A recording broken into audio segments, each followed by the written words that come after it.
Question पैदा होता है वो ये कि आखिर इस हमने डेवलपमेंट पढ़नी है सिलेवरी ग्लैंड्स की, ठीक है ना जी। तो सिलेवरी ग्लैंड्स हैं क्या? सलाइवरी, मेरे ख्याल स्पेलिंग ये गलत है, तो ये ए आना चाहिए यहाँ पे। चलो इसकी मैं माफी चाहता हूँ। एनी हाउ, सलाइवरी ग्लैंड्स में जब हम जाते हैं तो हमें पता चलता है कि सलाइवरी ग्लैंड बेसिकली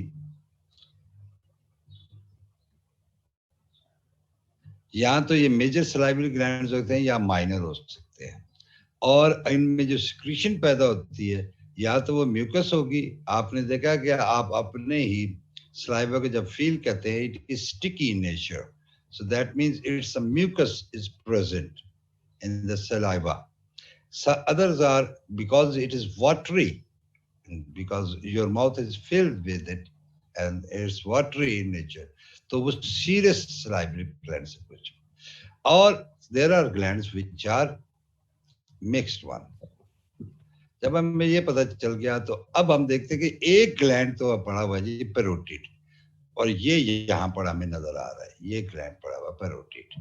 इसके बारे में अगर हम थोड़ा सा जानना चाहें तो ये है कि जी ये 25 ग्राम का ये पड़ा हुआ है, इरेगुलर शेप है, और ये यहाँ पे सर ये पड़ा हुआ है ट्रैगस के एंटीरियरली. ये आप अगर आप फील करना चाहें अपने बॉडी पे तो आप फील भी कर सकते हैं, you can feel it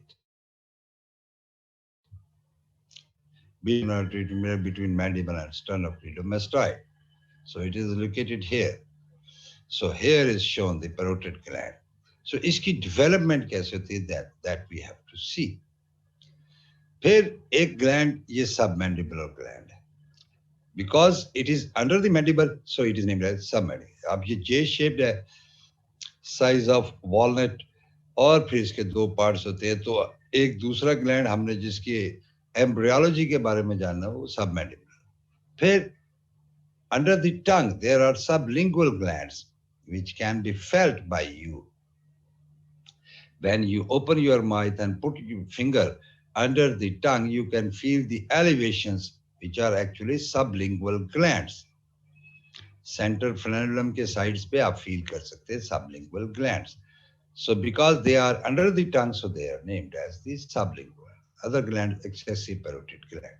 So this was a brief introduction about the salivary glands. These sublingual glands, they are smallest one, smallest of the all. Beneath the oral mucosa, contact with the sublingual fossa, जो कि मैंने आपको बताया, you can feel them.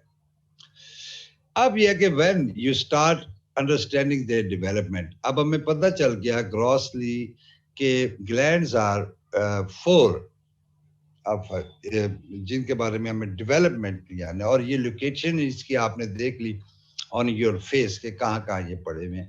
तो अब ये सवाल ये पैदा कि हाउ डू दे डेवलप. अब जब भी एम्ब्रियोलॉजी डिस्कस होती है तो फिर आप क्या क्या आपके ज़हन में क्या क्वेश्चन होते हैं, किस जर्म लेयर से, एक्टोडर्म से है, मेसोडर्म से है कि एंडोडर्म से है. फिर सवाल ये पैदा कि when they start to develop, कब ये डेवलप होना शुरू हुए. फिर तीसरा सवाल ये पैदा होता है कि what are the steps in their development, what is the sequence of the development of this thing, कैसे ये बनी. एंड थर्ड लास्ट में ये कि आप देखते हैं कि फिर कंपेयर करते हैं कि at the end what is the final what you gain by the development and compare with that with the cross matching, आप फाइनल तक पहुंच जाते.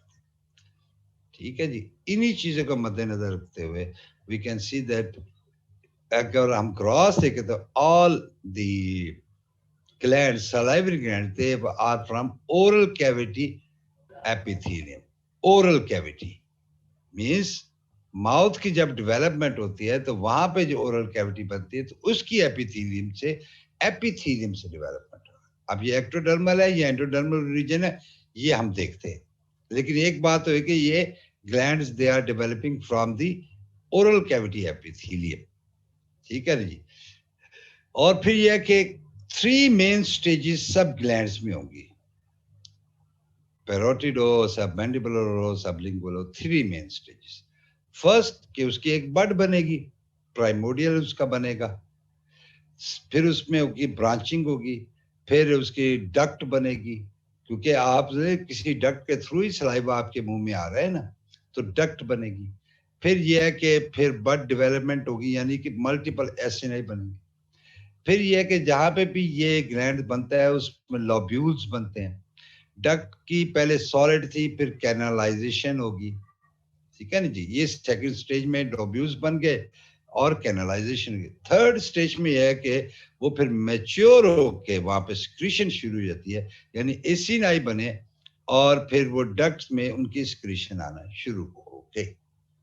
और फिर क्या होता है कि जो इसकी स्पोर्टिंग टिश्यू है, लाजमी बात है कि हर चीज की स्पोर्टिंग टिश्यू तो बनेगी, तो स्पोर्टिंग टिश्यू जो बनेगी, तो वो स्पोर्टिंग टिश्यू जो है वो हमने देखना है वो कैसे बनती है, और वो मिनिमम होती है।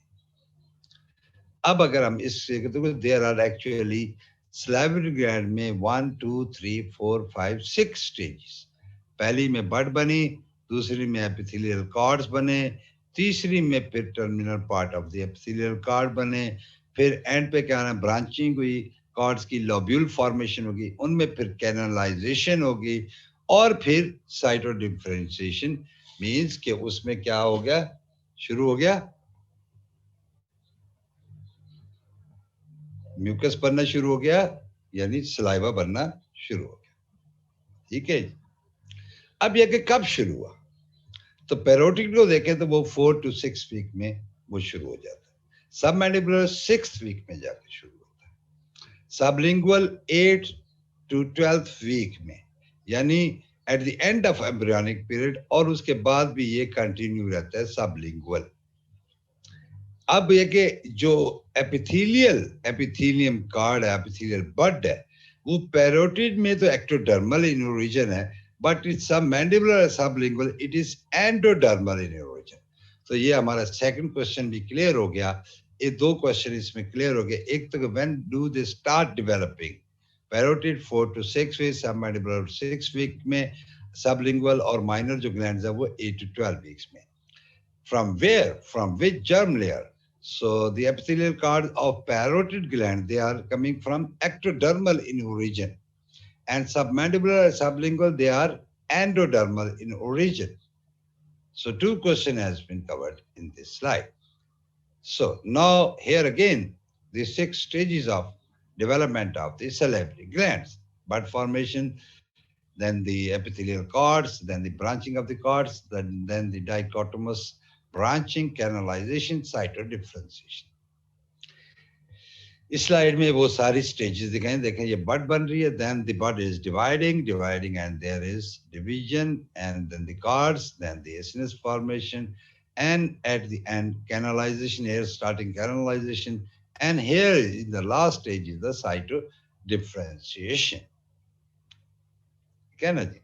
So ये diagram you भी कह सकते हैं, you can say that you can pick the diagram for the exam purpose also, ठीक है ना। अब ये इसी में वो थी कि पैरोटिड 4th वीक में, सबमैंडिबुलर 6th वीक में, सबलिंगुअल 8th वीक में, माइनर 12th वीक में। ये सीक्वेंस आ गया 4 6 8 12, क्या ना जी। इसमें 2 वीक्स का फर्क है और यहाँ पे आके 4 वीक्स का फर्क बन गया।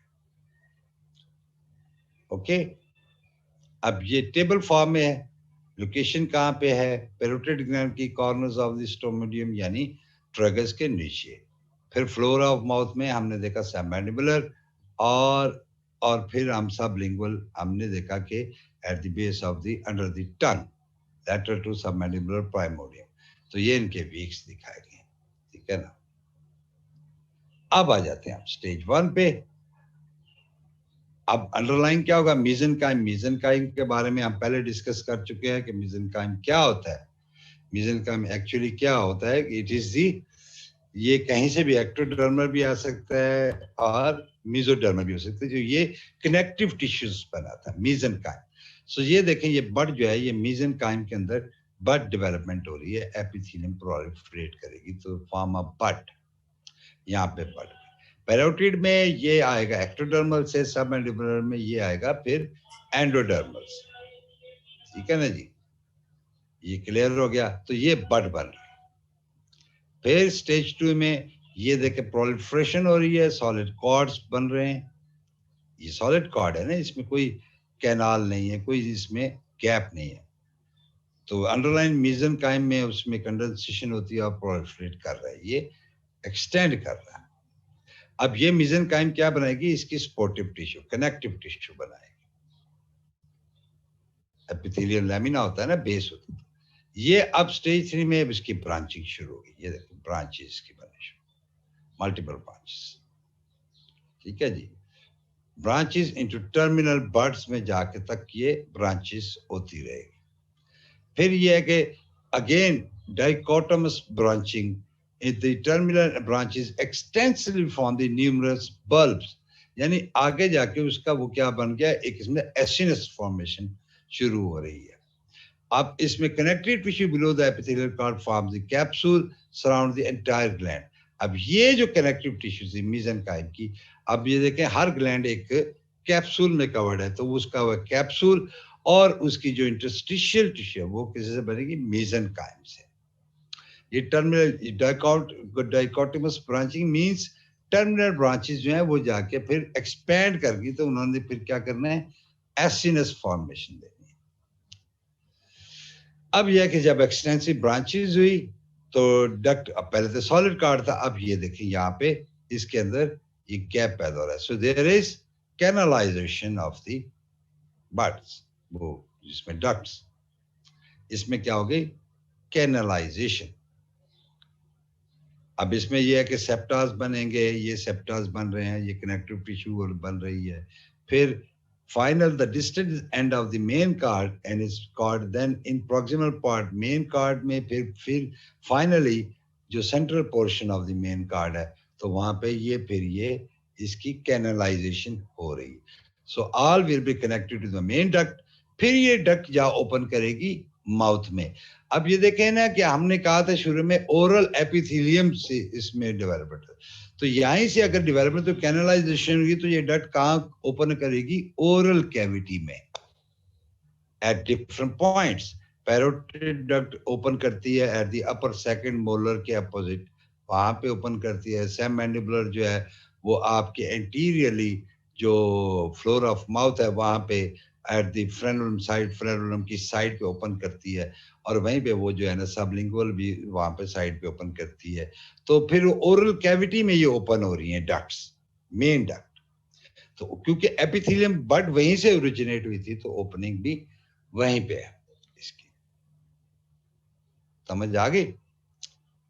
तो ये फिर इसलिए ये यहाँ पे वो क्लियर हो गया कि इसकी ओरिजिन कहाँ से होगी, एपिथेलियल बड कहाँ से आएगी, ओरल कैविटी से। ठीक है, और ये फिर मेन के साथ कनेक्ट हो जाएगी। अब ये है कि साइटो डिफरेंशिएशन, these सेल्स, ये आप देखें ना फाइनली ये एक्सपेंड कर गया, तो यहाँ पे एक्सपेंड करके एसिनस बन जाएगा। अब सेल्स ने डिफरेंशिएट होके प्रोड्यूस करना क्या, स्लाइवा, फंक्शनल एसिनाई बनेंगे और इंटरकलेटेड डक्ट्स बन जाएंगी ये सारी। बीच में क्या कनेक्टिव टिश्यू है, तो फाइनली एसिनस फॉर्मेशन बन जाएगी। ठीक हो गया, हाँ जी, कुछ समझ में आया बच्चों? हैं यार, कुछ सुनता भी है कि नहीं सुन? एक और थी, ये मैंने प्रेजेंटेशन डाउनलोड की थी, तो ये जो भाईजान का है जिसने भी ये बनाई है, तो उसका सदका जारी है कि ये stage 1 bud formation, just as the teeth में जैसे होता है, as proliferation oral epithelial cells. लेकिन ना यहाँ पे क्योंकि इनकी ओपनिंग कहाँ नहीं है, ओरल कैविटी में फोकल थिकनिंग होगी, फिर ये फोकल थिकनिंग एक्टोमीजन, एक्टोमीजनकाइम, यानी ये पैरोटिड की बात कर रहा है। फिर एक्टोमीजनकाइम कहेगा तो पैरोटिड, जब सबमैंडिबुलर की बात करेगा तो एंडोमीजनकाइम कहेगा। भी कंटिन्यू करेगा, स्मॉल ब्रैट जो कंटिन्यू करेगी। फिर में ये देखेंगे फॉर्मेशन और growth of the epithelial cards बन रहे हैं। फिर स्टेज 3 में नीचे ब्रांचिंग है, टर्मिनल ब्रांच पार्ट में epithelial continue to glandular formation, यानी एंड पे यहाँ पे ग्लैंडुलर फॉर्मेशन हो रही है। स्टेज 3 में डाइकोटोमस ब्रांचिंग एपिथेलियल कार्ड्स की और लोब्यूल फॉर्मेशन हो रही है, डिफरेंट लोब्स बन रहे हैं स्टेज 4 में। स्टेज 5 में फिर कैनालाइजेशन शुरू हुई, और कैनालाइजेशन से फिर यह कि उसमें एक इनर लेयर बनेगी. Inner layer will secrete into the mature glands, mucus and serous depending on the specific gland. यानी मेनली जो पेरोटिड है वो सीरस होता है, जो सबमैंडिबुलर है वो मिक्स ग्लैंड है. तो ये फिर ये इनर लेयर जो है वो ही बना रही है, डिफरेंशिएट कर रही है. एक आउटर लेयर है जिससे फिर क्या होगा, कंट्रक्टाइल मायो एपिथेलियल सेल्स. यानी जब ये स्लाइवा बनता है तो it is pushed into the oral cavity by the myoepithelial cells which are coming from the outer layer. अब ये आउटर लेयर जो है ये जो प्रेजेंट ये सिक्रीटरी एंड पीसीज को ये प्रेजेंट तो ये बना थिकर पोर्शन. फिर कनेक्टिव टिश्यू का hold for a minute.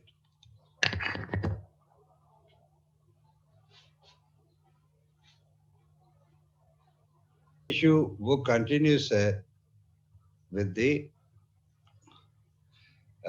Capsule. जो कैप्सूल बनेगा वो किससे बनेगा, मेसेनकाइम से जो अराउंड थी इसके, और फिर ये with in runs nerves and blood vessels जो उसमें रन्स कर रही है. तो यहाँ पे सेप्टास जो बनेंगे उसमें फिर ब्लड वेसल और नर्व्स रन करेंगी, और फिर इन्वेस्ट करेंगे एक्सक्रीटरी डक्ट को dividing gland two lobes and lobules.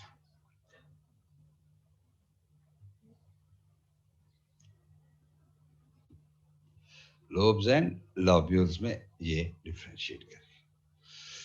ठीक हो गया जनाब. तो ये हमने देखा सैलिवरी ग्लैंड की डेवलपमेंट. समझ आ गई आपको?